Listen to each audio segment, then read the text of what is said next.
महात्मा ज्योतिराव गोविंदराव फुले, जिनका जन्म 11 अप्रैल 1827 को हुआ, एक भारतीय समाज सुधारक हैं, समाज प्रबोधक हैं, विचारक हैं, समाज सेवी हैं, लेखक हैं, दार्शनिक हैं तथा क्रांतिकारी कार्यकर्ता थे। इन्हें महात्मा फुले या ज्योतिबा फुले भी कहते थे। सितंबर 1873 में इन्होंने महाराष्ट्र में सत्यशोधक समाज नामक संस्था का गठन किया। महिलाओं व दलितों के उत्थान के लिए इन्होंने अनेक कार्य किए। समाज के सभी वर्गों को शिक्षा प्रदान करने के ये प्रबल समर्थक थे। वे भारतीय समाज में प्रचलित जाति पर आधारित विभाजन और भेदभाव के विरुद्ध थे। इनका मूल उद्देश्य स्त्रियों को शिक्षा का अधिकार प्रदान करना, बाल विवाह का विरोध करना, विधवा विवाह का समर्थन करना था। फुले समाज की कुप्रथा, अंधश्रद्धा के जाल से समाज को मुक्त कराना चाहते थे। अपना संपूर्ण जीवन उन्होंने स्त्रियों को शिक्षा प्रदान कराने में दिया। स्त्रियों को उनके अधिकारों के प्रति जागरूक करने के लिए व्यतीत किया। 19वीं सदी में स्त्रियों को शिक्षा नहीं दी जाती थी। फुले महिलाओं को स्त्री पुरुष भेदभाव से बचाना चाहते थे।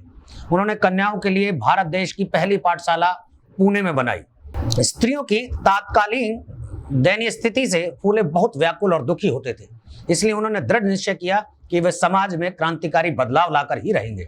उन्होंने अपनी धर्मपत्नी सावित्रीबाई फुले को स्वयं शिक्षा प्रदान की। आपको बता दें, सावित्रीबाई फुले भारत की पहली प्रथम महिला अध्यापिका थी। आरंभिक जीवन में ज्योतिबा फुले का जो जन्म है 1827 में हुआ पुणे में। 1 वर्ष की अवस्था में उनकी माता का निधन हो गया। उनका लालन पोषण एक बाई ने किया। उनका परिवार कई पीढ़ियों पहले सतारा में से पुणे आकर फूलों के गजरे आदि बनाने का काम करने लगा था। इसलिए माली के काम में लगे ये लोग फुले के नाम से जाने जाते थे। ज्योतिबा ने कुछ समय पहले तक मराठी में अध्ययन किया। बीच में पढ़ाई छूट गई। उसके बाद 21 वर्ष की उम्र में उन्होंने अंग्रेजी की 7वीं कक्षा में पढ़ाई पूरी की।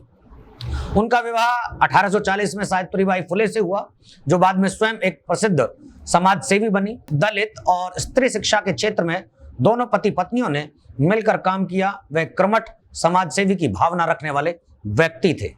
उन्होंने विधवाओं और महिलाओं के कल्याण के लिए बहुत काम किया। इसके साथ ही किसानों की हालत सुधारने और उनके कल्याण के लिए भी काफी प्रयास किए। स्त्रियों की दशा सुधारने और उनकी शिक्षा के लिए फुले ने 1848 में एक स्कूल खोला। यह इस काम के लिए देश का पहला विद्यालय था। लड़कियों को पढ़ाने के लिए अध्यापिका नहीं मिली तो उन्होंने कुछ दिन स्वयं यह काम किया। फिर अपनी पत्नी सावित्रीबाई फुले को इस योग्य बना दिया। कुछ लोगों ने आरंभ से ही उनके काम में बाधा डालने की चेष्टा की, किंतु जब फुले आगे बढ़ते ही गए तो उनके पिता पर दबाव डालकर पति पत्नी को घर से निकलवा भी दिया। इससे कुछ समय के लिए उनका काम रुका अवश्य, पर शीघ्र ही उन्होंने एक के बाद एक बालिका के 3 स्कूल खोल दिए। ज्योतिबा को संत महात्माओं के जीवनियां पढ़ने में बहुत रुचि थी। उन्हें ज्ञान हुआ कि जब भगवान के सामने सब नर नारी समान है तो उनमें ऊंच नीच का भेदभाव क्यों होना चाहिए। स्त्रियों की दशा सुधारने और उनकी शिक्षा के लिए ज्योतिबा फुले ने, आपको पहले भी बताया, एक स्कूल खोला था। यह काम के लिए देश का पहला वो था। ज्योतिराव फुले और सावित्रीबाई फुले के पुतले महाराष्ट्र के औरंगाबाद, इन सब में देखने को मिलेंगे। महाराष्ट्र निर्धन और निर्बल वर्ग को न्याय दिलाने के लिए ज्योतिबा ने सत्यशोधक समाज की स्थापना की थी। मुंबई में एक विशाल सभा में उन्हें महात्मा की उपाधि दी गई। ज्योतिबा ने ब्राह्मण पुरोहित के बिना ही विवाह संस्कार आरंभ कराया। इससे मुंबई उच्च न्यायालय से भी मान्यता मिली। वे बाल विवाह, बाल विरोधी, ये सब करने के, ये सब बातें हम आपको इसलिए बता रहे हैं कि महान समाज सुधारक ज्योतिबा फुले का आज जन्मदिन है। ये हमारी एक खास रिपोर्ट आप सबके समक्ष है। धन्यवाद।